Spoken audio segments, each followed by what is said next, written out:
আসসালামু আলাইকুম। Welcome to digital school. কোথা থেকে শুরু করব স্পোকেন ইংলিশ কোর্সের? আজকে হচ্ছে 10 নাম্বার ক্লাস। এর আগে আমরা 9টা ক্লাস শেষ করেছি। যারা আগের ক্লাসগুলো মিস করেছেন অবশ্যই দেখে আসবেন। কারণ ধারাবাহিকভাবে যদি আপনারা ক্লাসগুলো না দেখেন তাহলে কিছুই বুঝতে পারবেন না। তো এইজন্য আগে 9টা ক্লাস শেষ করবেন, তারপরে আপনারা 10 নম্বর ক্লাসটা দেখবেন। আজকে আসলে আমরা কি শিখব? আজকে আমরা শিখব দিস আর দিয়ে আমরা কিভাবে সেন্টেন্স মেক করতে পারি। ঠিক আছে? দিস আর এর পরে আমরা কিছু প্রোনাউনকে ইউজ করবো, যেমন my, our, your, their, his, her, its. ঠিক আছে? এইগুলোকে ব্যবহার করে আমরা ছোট্ট ছোট্ট সেন্টেন্স মেক করব। এইগুলোর পরে আমরা আরো একটা বিষয়কে ব্যবহার করব, সেটা হচ্ছে আমাদের নাউন। ঠিক আছে? তো স্ট্রাকচারটা তাহলে আমরা শর্টে একটু দেখি। প্রথমে আমরা কি করব? দিস আর কে ব্যবহার করব, এরপরে কিছু প্রোনাউনকে ব্যবহার করব, তারপরে হচ্ছে আমরা নাউনকে ব্যবহার করে সেন্টেন্স মেক করব। চলুন আমরা আমাদের মূল ক্লাসে প্রবেশ করি। এখনো যারা আমাদের ইউটিউব চ্যানেলটাকে সাবস্ক্রাইব করেন অবশ্যই সাবস্ক্রাইব করে দিবেন। আর যারা ফেসবুক পেজ থেকে দেখতেছেন অবশ্যই ফলো করে দিবেন। তো চলুন তাহলে আমরা সেন্টেন্স মেক করা শিখি। দেখেন, আমরা অনেক সময় বলি যে এইগুলো আমার কলম, এগুলো আমাদের কলম, এগুলো তোমার কলম। ঠিক আছে? এইগুলো আমার বাবার কলম, এগুলো আমার মায়ের কলম। এই ধরনের কথা আমরা বলি। তো এই ধরনের কথা বলার ক্ষেত্রে আমাদের এই স্ট্রাকচারটা আসলে ব্যবহার করতে হয়। আপনারা যদি এই বিষয়টা বুঝতে পারেন তাহলে আপনাদের জন্য এই সেন্টেন্স মেক করা খুবই সহজ হবে। প্রথমে আমরা কি ব্যবহার করব? These are. দিজ আর মানে হচ্ছে এইগুলো। ঠিক আছে? এরপরে আমরা কি করব? এখান থেকে যে কোনো একটা প্রোনাউন ইউজ করব, অর্থাৎ my, our, your, their, his, her, its. এর থেকে যে কোনো একটাকে ব্যবহার করব। ঠিক আছে? তো প্রথম সেন্টেন্সটা দেখেন, these are my pens. These are my pens.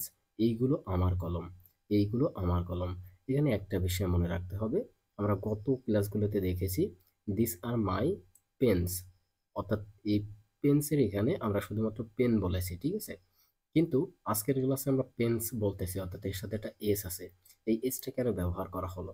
এটা ব্যবহার করা হয়েছে কারণ আমাদের সাবজেক্টটা হচ্ছে প্লুরাল। তার মানে এই দিস দ্বারা এখানে অনেকগুলো কলমকে বোঝাচ্ছে, যার কারণে আমাদের এই ভার্বটাও প্লুরাল হয়েছে।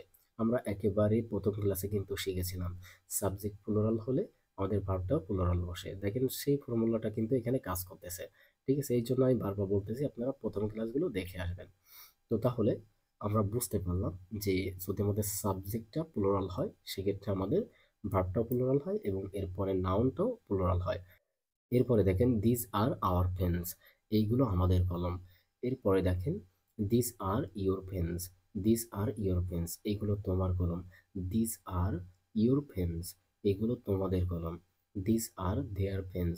এগুলো তাদের কলম। This are his pens. এইগুলো তার কলম।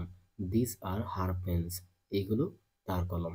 এখন এখানে ছোট্ট করে আমাদের কিছু বিষয় একটু বুঝতে হবে। সেই বিষয়গুলো আমরা একটু বোঝার চেষ্টা করি। প্রত্যেকটা সেন্টেন্স কিন্তু আমাদের একইভাবে গঠিত হয়েছে, শুধুমাত্র আমরা পরিবর্তন করেছি কোথায় দেখেন। শুধুমাত্র পরিবর্তন হচ্ছে my, our, your, your, their, his, her. ঠিক আছে? এইগুলো আমরা পরিবর্তন করেছি। অর্থাৎ আমরা যার সম্পর্কে বলতে চাই আমরা তাকে এখানে বসিয়েছি। আমরা যদি আমার সম্পর্কে বলতে চাই আমরা এই মাই দিয়ে বলবো। যদি তোমার সম্পর্কে বলতে চাই তাহলে কি করতে হবে? ইওর বলতে হবে। যদি আমাদের সম্পর্কে বলতে চাই আওয়ার বসাতে হবে। ঠিক আছে? তার মানে এগুলো চেঞ্জ করে আমরা জাস্ট একটা ফরম্যাট তৈরি করেছি যেটার মাধ্যমে আমরা হাজার হাজার সেন্টেন্স তৈরি করতে পারবো। এখন একটা বিষয় এখানে খেয়াল করেন, দিস আর এতটুকু কিন্তু সকল সেন্টেন্সে একই। ঠিক আছে? মানে এইটা দ্বারা বোঝাইছে বেসিক্যালি এইগুলো। তো আশা করি তাহলে বেসিক বিষয়টা বুঝতে পেরেছেন। এখন এই দিয়ে আপনারা হাজার হাজার সেন্টেন্স কিভাবে তৈরি করবেন? আপনাদের ছোট্ট একটা বিষয় মনে রাখতে হবে। দেখেন এখানে যে নাউনটা আমরা ব্যবহার করেছি আমি রেড করে দিয়েছি, এটাকে আপনার পরিবর্তন করে ফেলতে হবে। অর্থাৎ এখন ধরে নিন এখানে পেন নেই, এখানে মোবাইল আপনি বসালেন। যে আপনি বলতে চাচ্ছেন এইগুলো আমার মোবাইল। তাহলে কিভাবে বলবেন? This are my mobiles. এগুলো আমার মোবাইল। ঠিক একইভাবে আপনি যদি এখানে বসান যে এইগুলো আমার ল্যাপটপ, তাহলে কিভাবে বলবেন? This are my laptops. This are my laptops. এগুলো আমার ল্যাপটপ। ঠিক একইভাবে প্রত্যেকটা সেন্টেন্সের ক্ষেত্রে আপনারা এই পেনটাকে বাদ দিয়ে তারপরে আপনারা যে কোনো একটা ভোকাবুলারি বসিয়ে আপনারা প্র্যাকটিস করতে পারেন। আমি সাইটে আপনাদের অনেকগুলো ভোকাবুলারিজ দিয়ে দিয়েছি, আপনারা চাইলে এগুলো দিয়েও প্র্যাকটিস করতে পারেন। অর্থাৎ এই পেনটাকে পরিবর্তন করে এখান থেকে যে কোনো একটা ভোকাবুলারিজ নিয়ে আপনারা কি করবেন? প্র্যাকটিস করবেন। তাহলে দেখবেন যে আপনারা অনেক সেন্টেন্স মেক করতে পারবেন। এবং এইটাই কিন্তু আমাদের ইংলিশ ল্যাঙ্গুয়েজ শেখার একেবারে প্রথম স্টেপ, অর্থাৎ সেন্টেন্স মেক করার প্রথম স্টেপ। আপনাদের এগুলো প্র্যাকটিস করতে হবে এবং প্রতিদিনের লাইফে ইউজ করতে হবে। প্র্যাকটিক্যালি ইউজ না করলে আপনি ল্যাঙ্গুয়েজ শিখতে পারবেন না। আমি আবার বলতেছি, প্র্যাকটিক্যালি ইউজ না করলে আপনি ল্যাঙ্গুয়েজ শিখতে পারবেন না। আপনাকে ল্যাঙ্গুয়েজ শেখার জন্য অবশ্যই প্র্যাকটিক্যাল ইউজগুলো জানতে হবে। আমরা একটা সেন্টেন্স এখানে বাদ রাখছিলাম, সেটা হচ্ছে দেখেন, দিস আর ইটস পেন্স। এইগুলো ইহার কলম।